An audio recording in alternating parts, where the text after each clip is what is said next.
High above the city, on a tall column, stood the statue of the Happy Prince. He was gilded all over with thin leaves of fine gold. For eyes he had two bright sapphires, and a large red ruby glowed on his sword hilt. He was very much admired indeed. "Oh, he is as beautiful as a weathercock," remarked one of the town councillors, who wished to gain a reputation for having artistic tastes. "Only not quite so useful," he added, fearing lest people should think him unpractical, which he really was not. "Why can't you be like the Happy Prince?" asked a sensible mother of her little boy, who was crying for the moon. "The Happy Prince never dreams of crying for anything." "I'm glad there is someone in the world who is quite happy," muttered a disappointed man, as he gazed at the wonderful statue. "He looks just like an angel," said the charity children as they came out of the cathedral, in their bright scarlet cloaks and the clean white pinafores. "How do you know?" said the mathematical master. "You've never seen one." "Ah, but we have in our dreams," answered the children, and the mathematical master frowned and looked very severe, for he did not approve of children dreaming. One night there flew over the city a little swallow. His friends had gone away to Egypt 6 weeks before, but he had stayed behind, for he was in love with the most beautiful reed. He had met her early in the spring, as he was flying down the river after a big yellow moth, and had been so attracted by her slender waist that he had stopped to talk to her. "Shall I love you?" said the swallow, who liked to come to the point at once, and the reed made him a low bow. So he flew round and round her, touching the water with his wings and making silver ripples. This was his courtship, and it lasted all through the summer. "It's a ridiculous attachment," twittered the other swallows. "She has no money and far too many relations, and indeed the river was quite full of reeds." Then, when the autumn came, they flew all away. After they had gone, he felt lonely and began to tire of his lady-love. "She has no conversation," he said, "and I'm afraid that she is a coquette, for she is always flirting with the wind." And certainly, whenever the wind blew, the reed made the most grateful courtesies. "I admit that she is domestic," he continued, "but I love travelling, and my wife, consequently, should love travelling also." "Will you come away with me?" he said finally to her. But the reed shook her head. She was so attached to her home. "You've been trifling with me," he cried. "I'm off to the pyramids. Goodbye." And he flew away. All day long he flew, and at night time he arrived at the city. "Where shall I put up?" he said. "I hope the town has made preparations." Then he saw the statue on the tall column. "I will put up there," he cried. "It is a fine position, plenty of fresh air." And so he alighted just between the feet of the Happy Prince. "I have a golden bedroom," he said softly to himself as he looked round, and he prepared to go to sleep. But just as he was putting his head under his wing, a large drop of water fell on him. What a curious thing," he cried. "There is not a single cloud in the sky. The stars are quite clear and bright, and yet it is raining. The climate in the north of Europe is really dreadful. The reed used to like the rain, but that was merely her selfishness." Then another drop fell. "Well, what is the use of a statue if you cannot keep the rain off?" he said. "I must look for a good chimney pot." And he determined to fly away. But before he opened his wings, a third drop fell, and he looked up and saw, what did he see? The eyes of the Happy Prince were filled with tears, and tears were running down his golden cheeks. His face was so beautiful in the moonlight that the little swallow was filled with pity. "Who are you?" he said. "I am the happy prince." "Why are you weeping then?" asked the swallow. "You've quite drenched me." "When I was alive, I had a human heart," answered the statue. "I did not know what tears were, for I lived in the palace of Sanssouci, where sorrow is not allowed to enter. In the daytime, I played with my companions in the garden, and in the evening I led the dance in the great hall. And round the garden ran a very lofty wall, but I never cared to ask what lay beyond it. Everything about me was so beautiful. My courtiers called me the happy prince, and happy indeed I was, if pleasure be happiness. So I lived, and so I died. And now that I am dead, they have set me up here so high that I can see all the ugliness and all the misery of my city. And though my heart is made of lead, yet I cannot choose but weep." "What, is it not solid gold?" said the swallow to himself. He was too polite to make any personal remarks out loud. "Far away," continued the statue in a low musical voice, "far away in a little street there is a poor house. One of the windows is open, and through it I can see a woman seated at a table. Her face is thin and worn, and she has coarse red hands all pricked by the needle, for she is a seamstress. She is embroidering passion flowers on a satin gown for the loveliest of the Queen's maids of honour to wear at the next court ball. In a bed in the corner of the room, her little boy is lying ill. He has a fever and is asking for oranges. His mother has nothing to give him but river water, so he is crying. Swallow, swallow, little swallow, will you not bring her the ruby out of my sword hilt? My feet are fastened to this pedestal, and I cannot move." "I'm waiting for in Egypt," said the swallow. My friends are flying up and down the Nile and talking to the large lotus flowers. Soon they will go to sleep in the tomb of the great king. The king is there himself in his painted coffin. He is wrapped in yellow linen and embalmed with spices, and round his neck is a chain of pale green jade, and his hands are like withered leaves." "Swallow, swallow, little swallow," said the prince, "will you not stay with me for one night and be my messenger? The boy is so thirsty, and the mother so sad."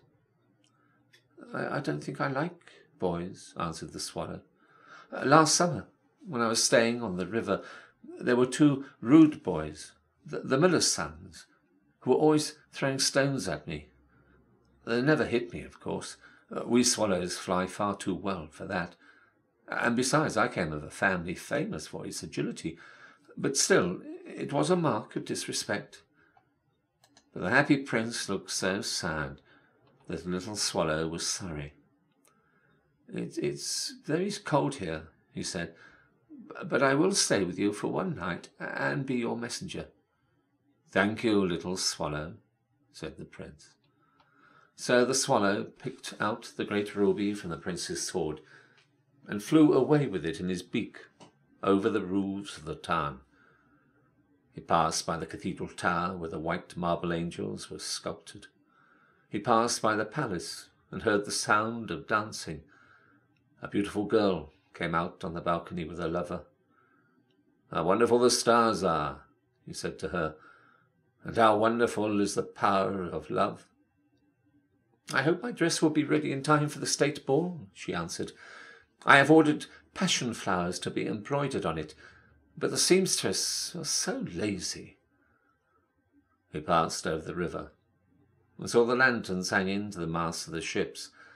He passed over the ghetto and saw the old Jews bargaining with each other and weighing out money in copper scales. At last he came to the poor house and looked in. The boy was tossing feverishly on his bed. and the mother had fallen asleep.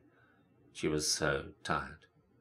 In he hopped and laid the great ruby on the table beside the woman's thimble. Then he flew gently round the bed, fanning the boy's forehead with his wings. "How cool I feel," said the boy. "I must be getting better." And he sank into a delicious slumber. Then the swallow flew back to the happy prince and told him what he had done. "It is curious," he remarked, "but I feel quite warm now, although it is so cold." "That is because you have done a good action," said the prince. And the little swallow began to think, and then he fell asleep. The thinking always made him sleepy. When day broke, he flew down to the river and had a bath. "What a remarkable phenomenon," said the professor of ornithology as he was passing over the bridge. "A swallow in winter." And he wrote a long letter about it to the local newspaper. Everyone quoted it. It was full of so many words that they could not understand. "Tonight I go to Egypt," said the swallow, and he was in high spirits at the prospect. He visited all the public monuments and sat a long time on top of the church steeple.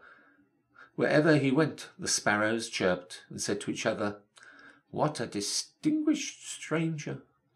So he enjoyed himself very much. When the moon rose, he flew back to the happy prince. "Have you any commissions for Egypt?" he cried. "I'm just starting."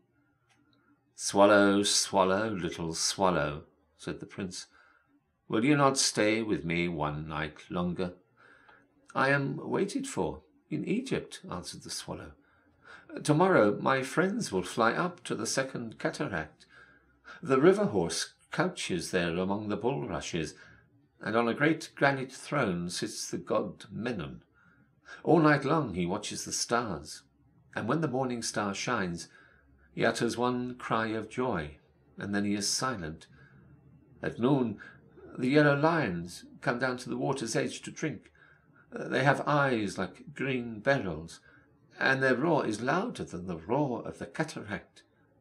"Swallow, swallow, little swallow," said the prince.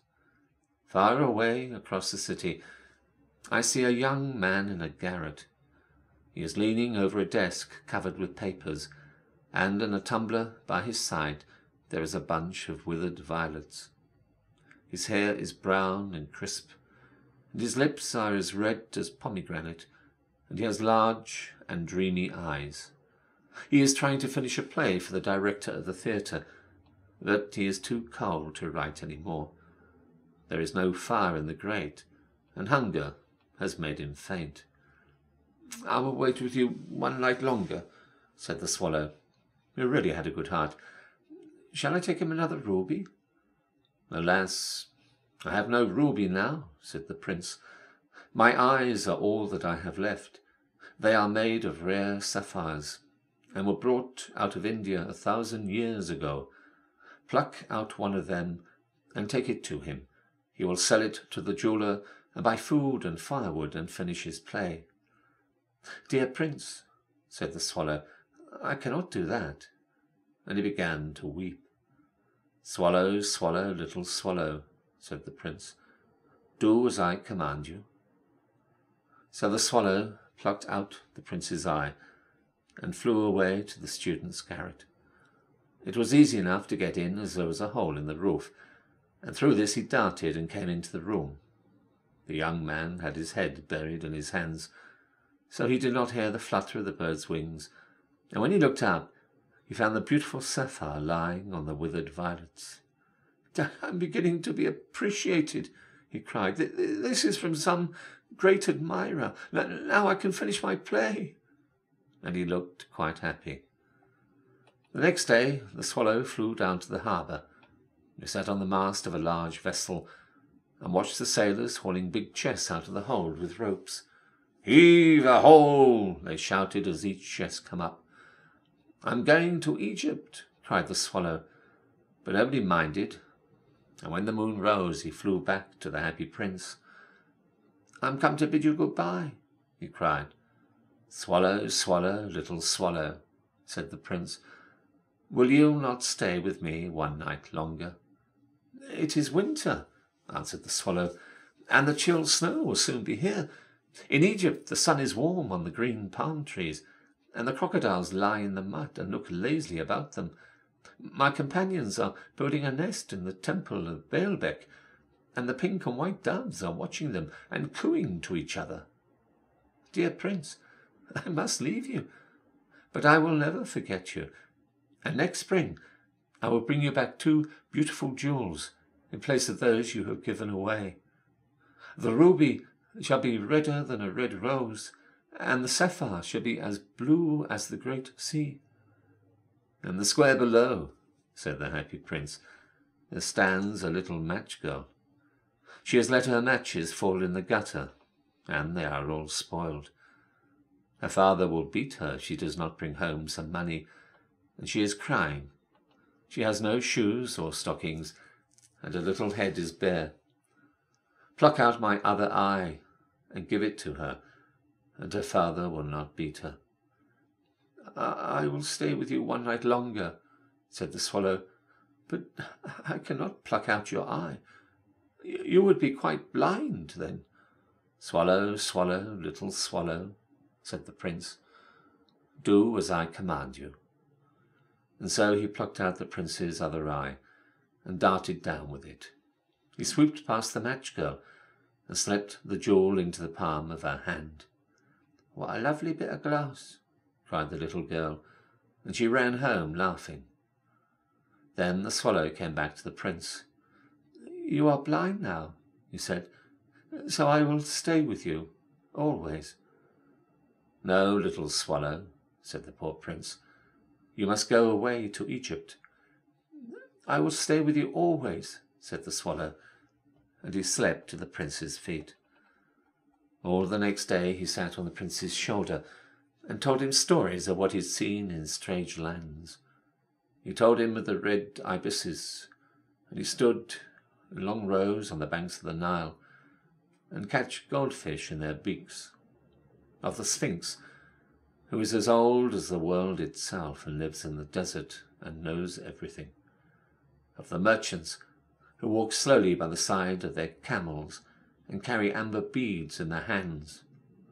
Of the kings of the mountains of the moon, who is as black as ebony and worships a large crystal. Of the great green snake that sleeps in a palm tree and has 20 priests to feed it with honey cakes. And of the pygmies who sail over a big lake on large flat leaves and are always at war with the butterflies. "Dear little swallow," said the prince, "you tell me of marvelous things, but more marvelous than anything is the suffering of men and of women. There is no mystery so great as misery. Fly over my city, little swallow, and tell me what you see there." So the swallow flew over the great city and saw the rich making merry in their beautiful houses, while the beggars were sitting at the gates. He flew into dark lanes and saw the white faces of starving children looking listlessly at the black streets. Under the archway of a bridge, 2 boys were lying in one another's arms to try and keep themselves warm. "How hungry we are," they said. "You must not lie here," shouted the watchman as they wandered out into the rain. Then he flew back and told the prince what he had seen. "I am covered with fine gold," said the prince. "You must take it off, leaf by leaf, and give it to my poor. The living always think that gold can make them happy." Leaf after leaf of the fine gold the swallow picked off, till the happy prince looked quite dull and grey.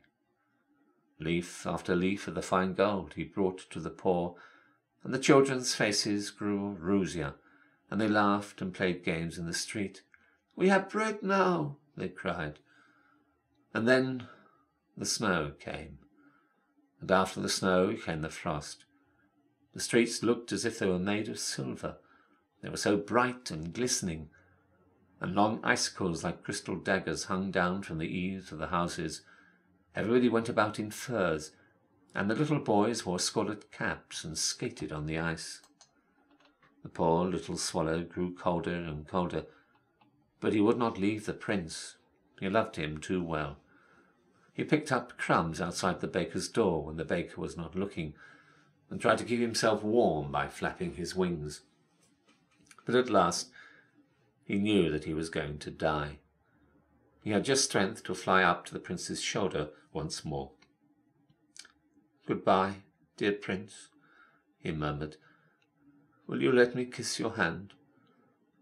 "I am glad that you are going to Egypt at last, little swallow," said the prince.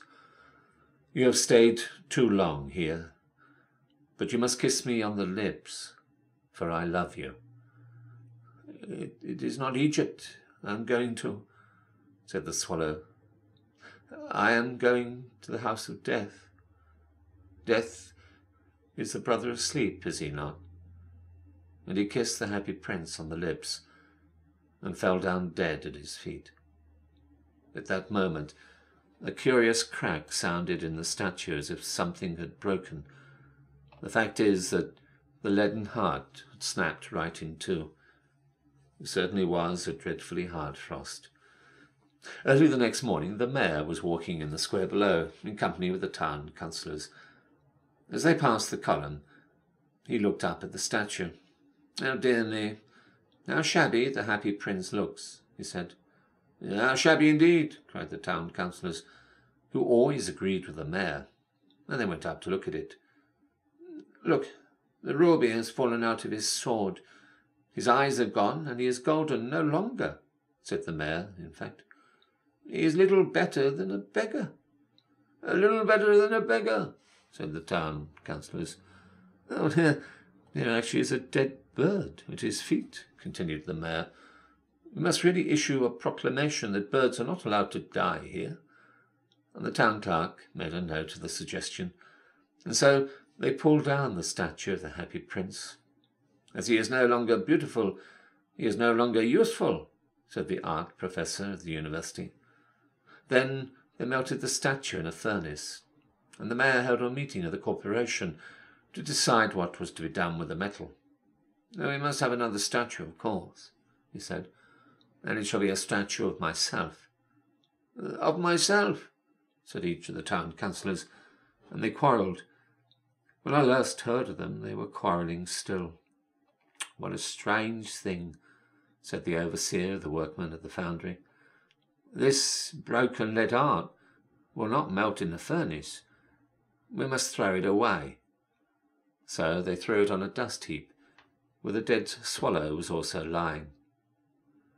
"Bring me the two most precious things in the city," said God to one of his angels. And the angel brought him the leaden heart and the dead bird. "You have rightly chosen," said God.